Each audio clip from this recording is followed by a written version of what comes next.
As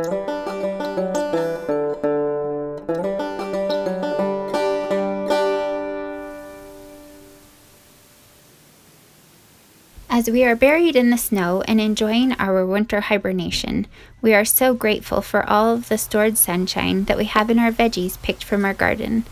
We planted, harvested, and put up enough to get us through the cold of winter. If we were snowed in for the next 2 months, we would be happy and well fed. Food storage is something I learned as a way to save money on groceries while we were still living in the city. Not long after that, I learned just how important it is to have food stored up. Proverbs 6:6 says, "Go to the ant, observe her ways, and be wise." While I'm making this stew, I'd like to tell you a story about sequestration fruit salad. I know it sounds kind of silly. When my husband was still working for the Border Patrol, we were placed on sequestration. That's where he was required to come to work, but was given no pay. We were pawns in a political game. While others around us were filing for temporary unemployment benefits, we were paying our bills and eating well from our food storage. We didn't have a worry about how our family was going to make ends meet. In the last couple of weeks, I've heard a few different stories of families who've lost part of their pay or who have lost jobs altogether.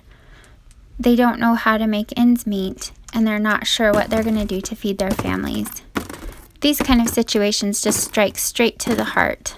It's so hard when you have to be concerned about how you're going to take care of your family. This isn't something that I've always done. It's something that I learned as a way to be frugal with our food allergies. We have to have specific foods, and so I had to find a way to do it inexpensively. Not long after our first round of sequestration, we went through it all over again, as they again used us as political pawns in their game. Thankfully, I still had enough stored up that we weathered that storm without any trouble and went through it with the ease and the confidence that our family was well cared for. So I think whether you are a prepper or not, and whether you feel like there's a need for long-term food storage should be a part of everybody's plan. As I was out shopping a few days ago, I realized just the fragility of our current food system and grocery stores. We had a 5-day snowstorm coming with very small threat, I think of not even a foot worth of snow accumulation in a place where we have snow all winter long. Yet, as I was shopping, people were frantic and trying to gather as many things as they could because they're used to going to the grocery store so often. Shelves were bare when they aren't usually, and people were fighting over parking spots as they were frantically trying to gather things.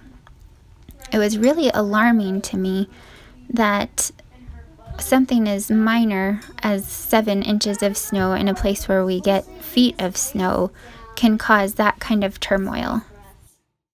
I was so grateful as I was shopping with my children that the things that we were shopping for were not something I needed right then.